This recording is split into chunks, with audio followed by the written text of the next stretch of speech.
Welcome everyone. In last video, we built this contact form, and in this video, let's take the input from the all the input elements and do some validations from those values. So let's get started. I opened my project inside of VS Code, and let's go to the input component and add some types. That is value that will be a string and an onChange function, which is just a function that returns nothing. I mean void. And let's take it from the props, value and onChange. And let's pass it to the input so that it becomes a controlled input. Value is value, on change is on change. Okay, then let's come here and pass those values, and value is equals to values dot name, and let's write the onChange function a bit later, and let's pass these values dot email. And now let's write our onChange function const onChange is, it takes an event, and I haven't typed it yet, but let's see how can we do that. So I'm going into my input component, and this is a neat little hack, like just open the braces and open your parentheses, and then you can see the type of the event object here. So I will just copy this and undo the changes, and here I will type them as what I have copied. So react.change event of HTML input event element. So now I will set values, and I will take the previous values and I will spread them. I will spread the previous values, and now the new value will be event.target.name, and this will be changed as event.target.value. Now let's pass in this function onChange is onChange. Okay, I think it's not happy with me. TypeScript is not happy with me. Let's check what's wrong.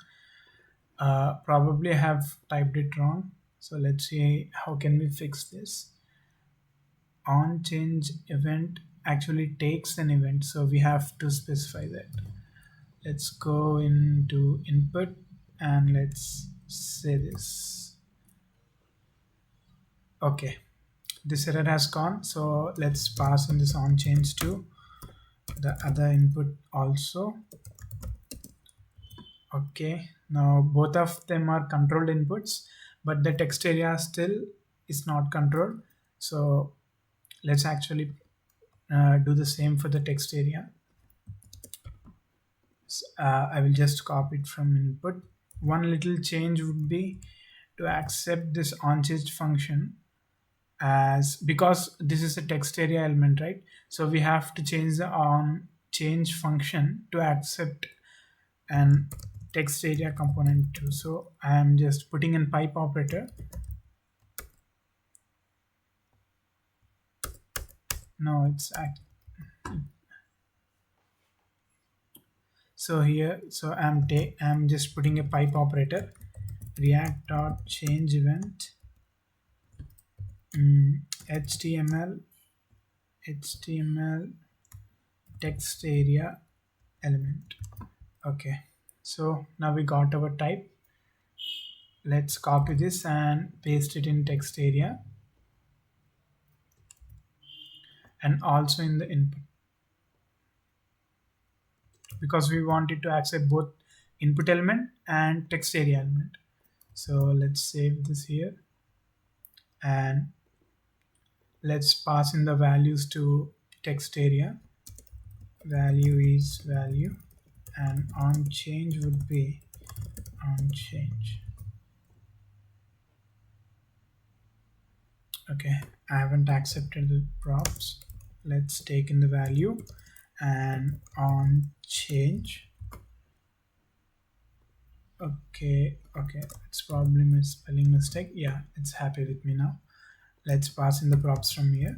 Value is values dot message, and on change is values dot, I'm sorry, on change is on change. So we have converted the input elements to control input elements, and let's see if it logs something out in the console when we submit. And I'm here in my console. It's probably okay. I think it will go if I refresh. Yeah, sure. And I just type in some name and some email and some message. Sure enough, we see the input values. Now let's do something to check. Let's first write a validation function. So I will just create a new file inside of a folder. So I'm calling this as utils, and in this utilities we will have some function called validate.ts. So in this file we are going to have some function which takes in the input of name, email, and message, and just gives some output if it has any errors or not. So let's write this: export const validate, and it takes in an email, first a name and an email and a message. And let's see about the types a bit later. Let's first write this. Let error is an empty object. I'm just typing it as any.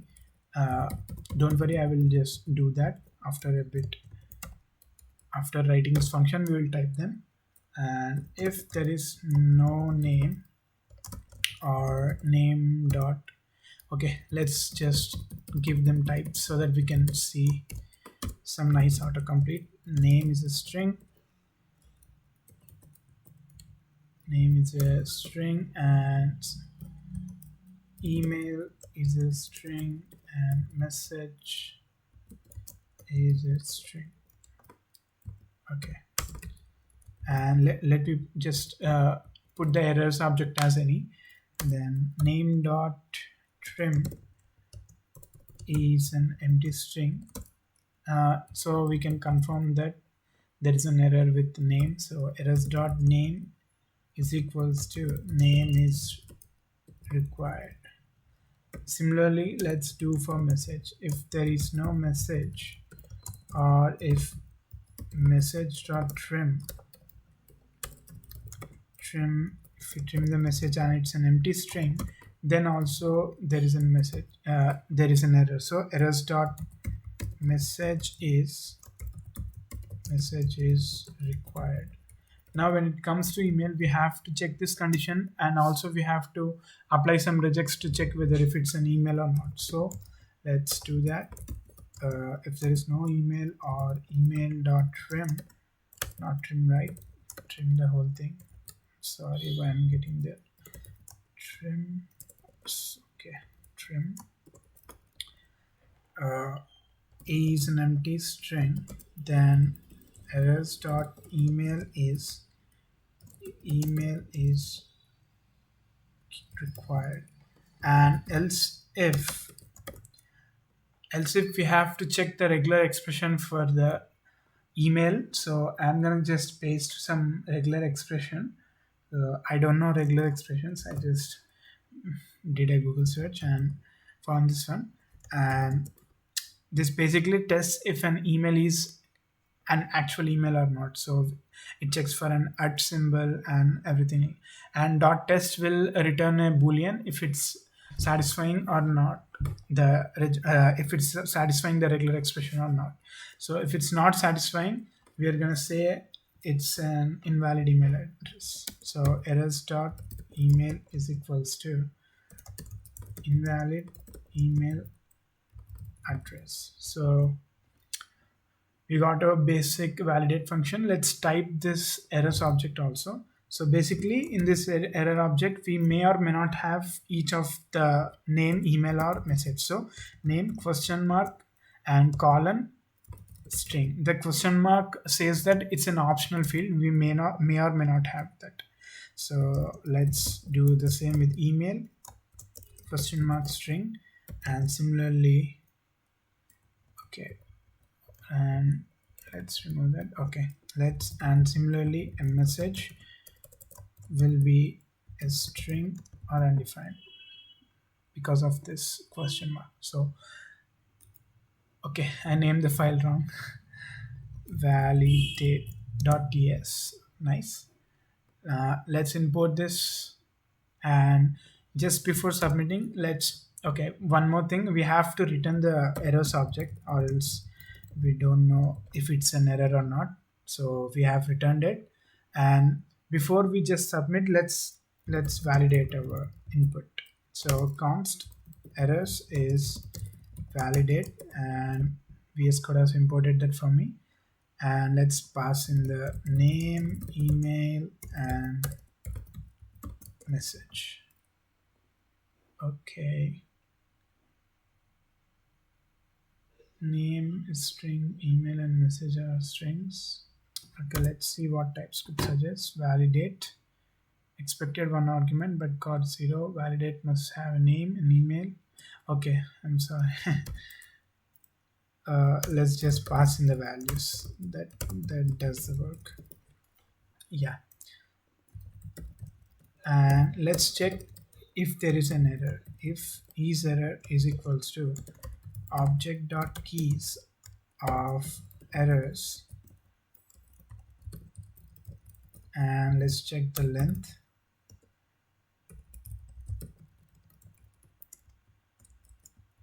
And if there is an error and is error is greater than 0, so this will say that it's definitely there's an error. So let's just return out of the function without console logging anything, so that we can know the validations are working. So let's go to the browser and let me just refresh. And since this is not an email probably, so we all have this special character, so that's not an email. So if I submit, I have to get that email is invalid. Okay, I'm not, okay, so we are not logging anything. That's perfect. Actually, we didn't print any errors. Let's just print log them before we return. So I'm logging the errors. So Vercel has reloaded. Yeah, we get an email as invalid email address, so that's working. So now let's think, how can we show this to the user? So we have to pass this, we have to have a state to record the errors, because we have to pass down to the input, and there we will show just below the input field. So let's have yet another use state, and this will have so typing this is a bit of trickier, because we may or may not have name, email and message every time. So if you just hover over the values of the first use state, you see there's no question mark before the colon. But if there is a question mark, then it may or may not be present. So in this case, an error object may not contain every field. Like it may or may not have a name as an error, right? So we have to type it accordingly. So let's wait. Okay, so if you just open the angle brackets of just after the use state, it accepts a generic type. So let's give it some type, name and question mark, because it may or may not be present, and email similarly, and similarly message string. Okay, let's get the values, errors and set errors. So if there is an error, let's set it. So set errors, and let's return out of it. And if it's submitted, then we'll just log the values. So now we are setting the errors. So now let's pass into the input component to just notify it that there is an error. So let's go to the input component itself and take some more props. Let's type them first. First one is an error, which must be a boolean, and then error message, which is a string. And let's accept them inside of props. Error, and by default, no, oh no, we don't want any default. And error message by default will be empty string. So we got this, and we have to show it. So let's show a paragraph that if there is an error, then show a paragraph. If there's no error, then just show null. And here let's put a star and let's show the error message. We got our error message, and let's style it a bit so that it looks a bit scary to the user. Text red 500. Let's make it italic, ITALIC, italic. Yeah, and let's make this small, text as small. So it looks pretty good now. Let's see if it okay, we have to pass in the values. So error is exclamation mark and exclamation mark 2 times, and then values dot name. What this 2 exclamation marks does is it takes whatever the value we provided for it, and it converts them into a boolean. So whatever the value you have, it converts into boolean. So error would be, I'm sorry, not values.name, errors.name. So if it has a name property inside of errors, then it converts it into boolean, then error will be true. And error message will be error message would be errors.message. And now TypeScript will yell at me if you can guess, because we defined error message as string, but errors.name, this errors.name may or may not be present, so it may be undefined. So let's go and fix this by putting it as string or undefined. Yes. Yeah, it's pretty much happy with me now, and the same thing should be repeated in this input. And let's change this to email. So let's see if this works. Then we will implement the same thing to the text area. So I've opened my browser, and let's just submit it. There we go. We have a nice response, so that user knows there's an error. So let's do this to text area. So let me just pass in here errors.message and error messages. Okay, we didn't type it, so it's not giving any intelligence. Is errors.message. Let's go to text area, and let me just copy these 2 things and paste it in the types, and same thing, input and the paragraph. If there is an error, we are going to show that. So paste it here, and we haven't accepted the props yet, destructured the props. So error and error message, so that will do the work. Yeah, so let's open the browser and let's do a refresh, and let's submit. There we go. We have all the 3 yelling at us that they are required fields. And let's fill my name, fill my email, and leave this message as empty and submit. Okay, that's the only thing yelling at me.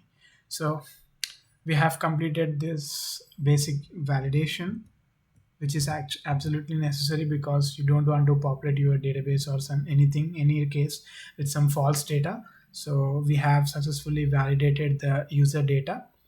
So in the next video, let's integrate the SendGrid API and actually send the emails. So see you in the next video.